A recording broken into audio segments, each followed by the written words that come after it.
Hi everybody, this is Tiffany Rush coming to you talking about our 55th Gene Key. Wow, what a powerful Gene Key this is, right? So I know in some of the other videos that have been talked about, there's been a little bit of an explanation about what the 55th is. So I don't want to spend too much time talking about what the 55th is because we've already done that. So what I'd like to do is take some time and dive into a personal experience, a blog, so to speak, about the 55th in my personal perspective and how it relates to so many people that I've worked with, and that it can help you as a form of relatability so you know you're not alone in this journey. So I work a lot, and many of you are most likely the same because you're drawn to this arena for divine purpose. And so many of us work with symbols and numbers and divine synchronicities. And when we see them, we feel so much deep gratitude within us for the universe, God, source, whatever feels comfortable for you. And we allow that to integrate, to be our fuel to continue. When we don't have the awareness or the mindset to understand fully what's happening for us, we tend to dive into a victimization mode, which is the shadow of the 55th Gene Key. The shadow of victimization is so easy to fall into, especially when we've had a series of very traumatic experiences, or if you're in your proverbial dark night of the soul, where everything in your life seems to be imploding and not making any progress or process in any part of your life. You feel lost, you feel shut down, you just feel like life is not going to provide you with anything great. When we get stuck like quicksand, when we're in the quicksand of victimization, then we fall into the trap of self-pity and not seeing what else is really going on around us. We see the world through the lenses of victimization versus up-leveling the opportunity of growing into freedom. Freedom from our heart space, freedom from our environment, freedom from all things that surround us. Freedom of simply having the opportunity of loving ourselves. So in the Freedom Key, or in the Gene Key 55, you can see that the programming partner of 59, so I always describe when I'm working with clients, I always say programming partner is like the brother and sister relationship. Like, they influence each other, especially when you're growing up in a household and you have all these personalities. You have like a brother and sister, and they're like, meh, like this, or they're brothers or siblings, but they affect the other person.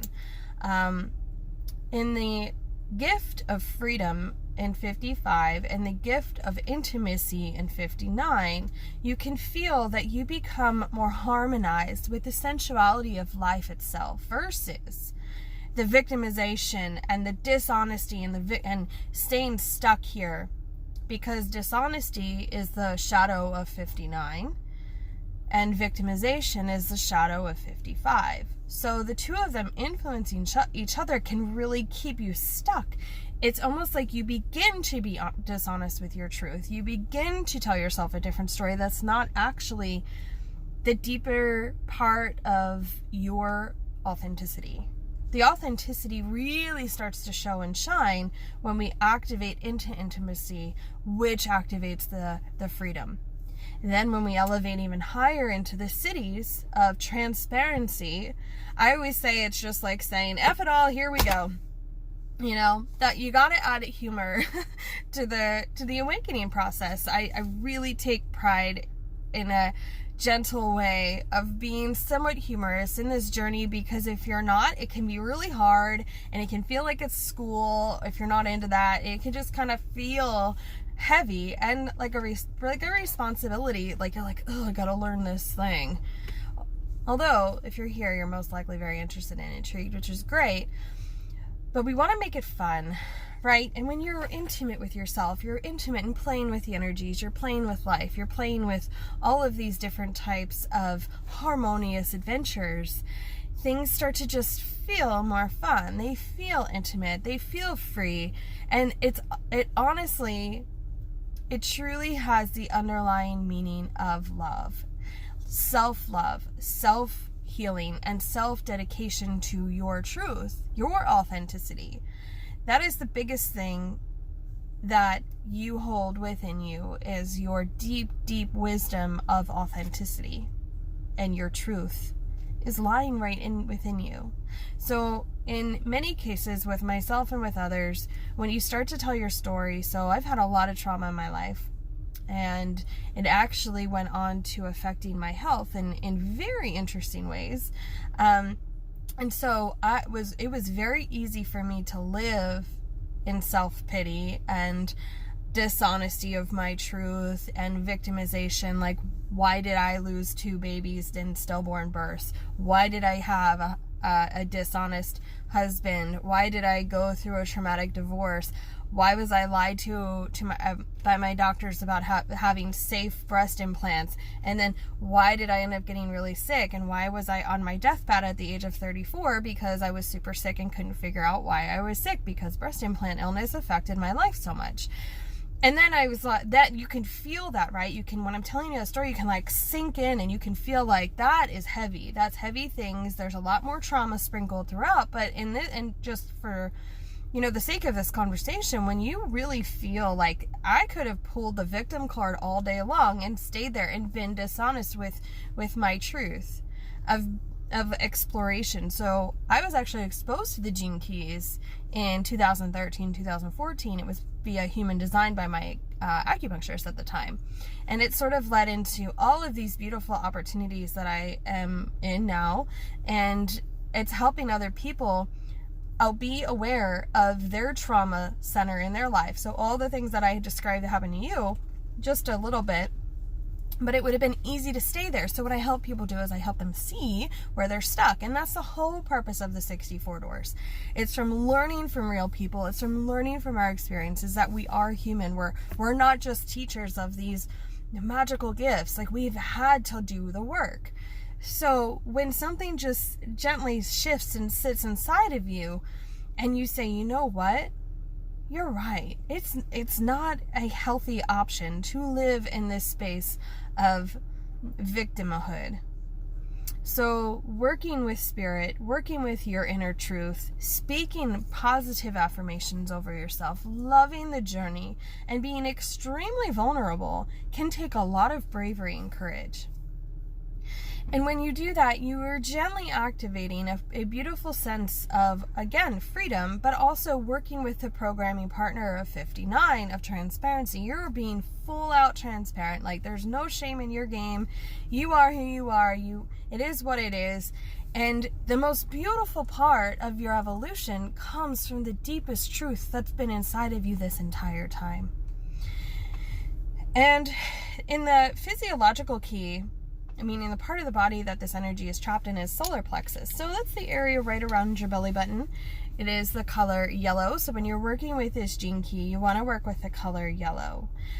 Yellow represents solar plexus. It is your self-identity. It is your willpower. It also is your seat of intuition, because those of us who are very spiritual are most likely hyper-intuitive, and things might feel wrong or they might feel right. You might be able to grow with them or suppress them. When in the suppression of not really feeling like yourself, you're deactivating your gifts and city and going back down into victimization and dishonesty. So I want to be very transparent and honest about this part of you, because as was said by Bella in the discovering the archetype of the 55th, is that freedom is born through one's absolute trust in life. And when you are trusting that all of these things that you had gone through in your life, they are here to serve a higher purpose and potential in your life, it is just the most incredible and phenomenal experience that you can sit with. The 55th gene key has the same meaning for the gift in the city. I don't think there's any other one that does. So it's like freedom, yeah? And the song that came to my mind, and maybe I'm dating myself, was that Freedom Song by George Michael, and you're like, yeah, you just kind of like feel it. You're like, all right, dude, you just like feel what you say, right? I think that's part of the tagline, or part of the lyrics, is feel what you say, and love what you do, and be who you are. Because I mean, he was a renegade in that time frame for expression in many ways. So he was activating his full sense of freedom. So sitting with that, feeling, just open that space up, open it up, doing deep meditative work with opening the heart and solar plexus chakras, and maybe even working with the dragonfly's energy.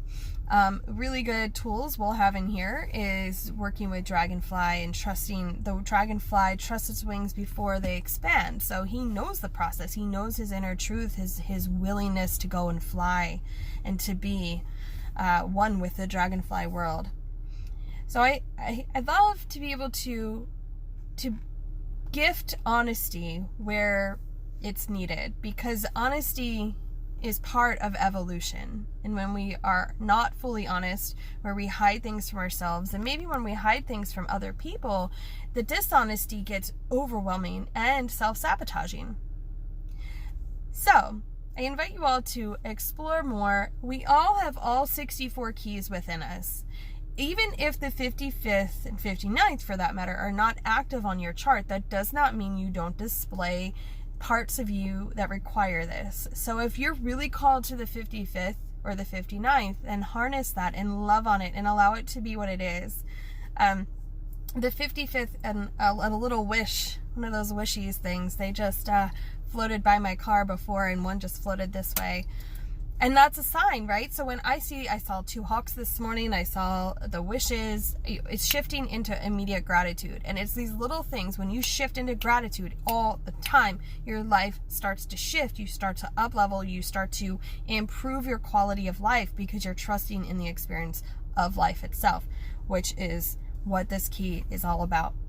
So I hope you all have a wonderful rest of your day, afternoon, evening, wherever you're at, whenever you're watching this. And I look forward to serving you deeper and soon. Have a wonderful day.